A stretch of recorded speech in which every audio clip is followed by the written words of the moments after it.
خان صاحب جس مقدمے میں آپ ضمانت لینے آئے ہیں اس مقدمے میں آپ پہ یہ الزام لگایا ہے کہ آپ فوج میں انتشار یا ان کو تقسیم کرنے کی کوشش کر رہے ہیں، تو کیسے اس کو رسپونڈ کریں؟ جو بھی یہ کہہ رہا ہے نا، اس سے زیادہ احمق دنیا میں نہیں ہوگا۔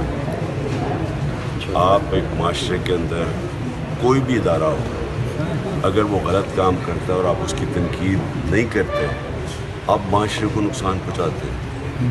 آپ اپنے بچے کی تنقید کرتے ہیں جب وہ غلط کام کرتا ہے، جب آپ معاشرے سے تنقید ہی ختم کر دیتے ہیں تو دنیا کی تاریخ یہ ہے کہ جمہوریت آگے کیوں نکلی ہے؟ اس میں تنقید تھی، ڈکٹیٹرشپ کیوں پیچھے رہ گئی؟ تنقید ختم کر دو، معاشرہ پیچھے رہ جاتا ہے۔ کیا سمجھتے ہیں کہ ڈرٹی ہیری کہنا جو ہے وہ تقسیم کرنے کے مترادف ہے؟ دنیا میں مذاق ہو رہا ہے، دنیا تو مجھے جانتی ہے۔ اب سوچیں کہ دنیا میں یہ جو خبر جائے گی، کیا سمجھتے ہیں کہ ڈرٹی ہیری کہنا جو ہے وہ تقسیم کرنے کے مترادف ہے؟ دنیا میں مذاق ہو رہا ہے، دنیا تو مجھے جانتی ہے۔ اب سوچیں کہ دنیا میں یہ خبر جائے گی، خان صاحب کو ان کا مذاق ہی اڑے گا نا، لوگ اس کو سیریسلی نہیں لیں گے، بنانا ریپبلک کہیں گے۔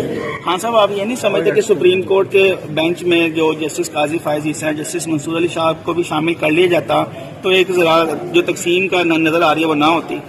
دیکھیں ہم اس ملک کے لیے یہ بڑی ٹریجڈی ہوگی کہ اگر سپریم کورٹ ہمارا اسی طرح تقسیم ہے۔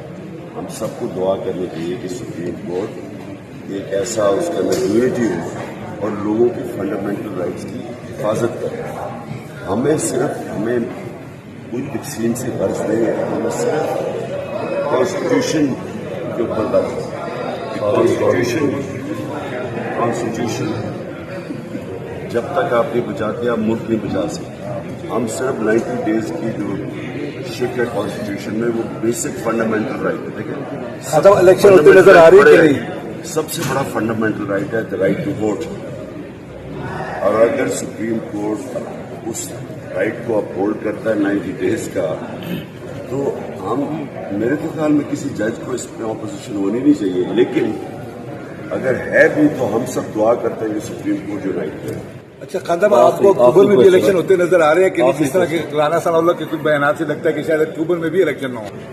الیکشن سے یہ سارے بھاگ رہے ہیں اور ان کو کوئی نہ آئین کی فکر ہے، نہ قانون کی فکر ہے، نہ رول آف لا کی ہے۔ ان کو صرف ہے کہ ہم کسی طرح اپنا NRO بچا دیں۔ وہ NRO بچانے کے لیے الیکشن ڈر لگا ہوا ہے، ہار جانا ہے الیکشن، اس کے لیے یہ سارا ملک کا بیڑا غرق کر رہے ہیں۔ نہ یہاں یہ جو تشدد ہو رہا ہے، یہ جو 3000 ہمارے کارکنوں کو پکڑا ہوا، ہر روز نئی FIR کرتی ہے، پکڑ ہے صرف آئین بھاگنے کے لیے۔ قائد اعظم اس دور پہ ہوتے تو کتنی FIR درج ہو جاتی ہے ان میں، کیونکہ آپ کو بھی ان کے کردار سے گردانتے ہیں، اس پہ کیا کہیں گے؟ قائد اعظم کا زیادہ دور انگریزوں کے نیچے تھا، وہاں رول آف لا تھا۔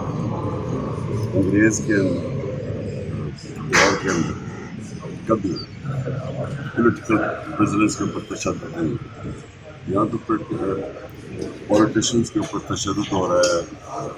وہ ورکرز اٹھاتے ہیں، ان کو جا کے مارتے ہیں، اور پیچھے ہوتے ہیں نامعلوم افراد۔